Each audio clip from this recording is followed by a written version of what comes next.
Guys, nandito naman guys yung Biyahero Pagtabag Vlog.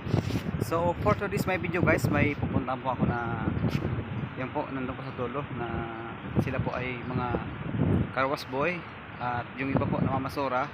So pupuntahan po natin kung sino po yung madadatnan natin in this early morning. So siya po ang mabibigyan natin ng pamili man lang po nila ng makakain dahil hindi naman po alam natin kung ano mga kinakain ng mga ibang lahian.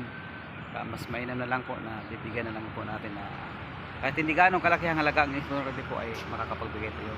Tara guys, punta tayo guys. So ayun na nga guys, yung isa pong I think po guys, isang Bangladesh nationality. Yan po, nakikita po natin na yan po, early in the morning po naghahanap po siya ng malilinisan na sasakyan. So yun, mainam lang po guys na pupuntahan ko na dahil sa base sa nakikita ko po sa kanya ay parang wala pa po siyang first customer. So yung guys, bibigyan man lang po natin guys ng pambili man lang niya papang almusal. Malaking bagay na rin po yun sa kanila dahil kung alam nyo lang guys kung magkano lang kinikita nila. Kung yan, lakad tayo.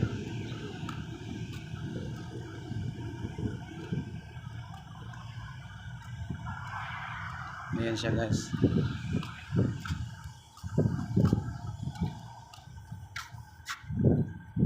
Yan pa, isa pa.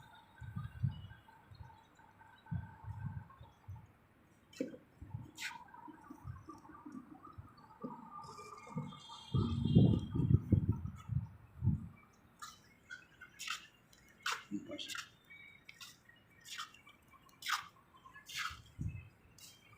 Yan guys. Dito tayo sa kabila. Tawagin na lang natin. Ito po yung dito po siya naglalagi itong ibang lahi po guys. Tatawagin na lang po natin siya. Ayan. My friend,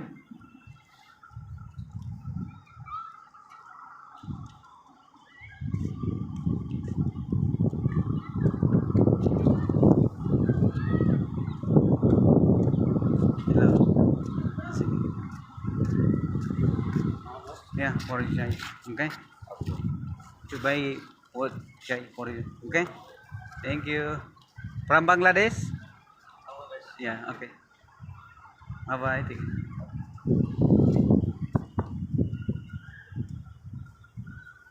Yan guys, from Bangladesh daw po siya.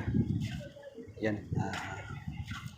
Malaking bagay na rin po sa kanya dahil wala pa po siyang customer, kahit isang customer. Around 8:45 na po dito ng umaga. Dahil dito po, yung mga tao po dito ay gumigising ng late dahil kung matulog naman, mga madaling araw na. Kaya yun, na may nabigyan na naman pa tayo na para sa kanila. Masaya na po sila dahil pambihira lang po yung mga nagbibigay din sa kanila ng tips magkaroon dahil by commission naman po yung trabaho nila.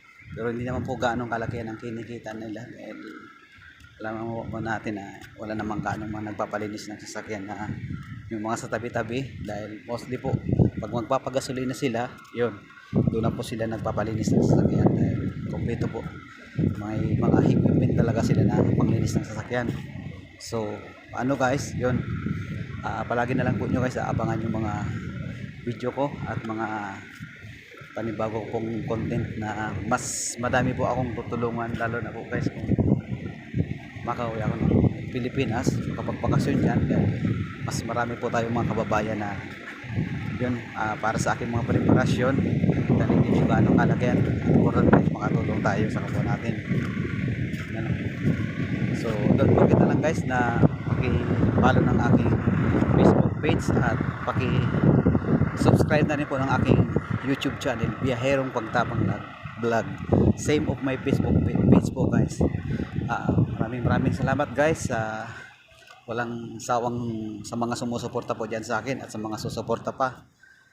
Guys, maraming salamat guys. Thank you and God bless po.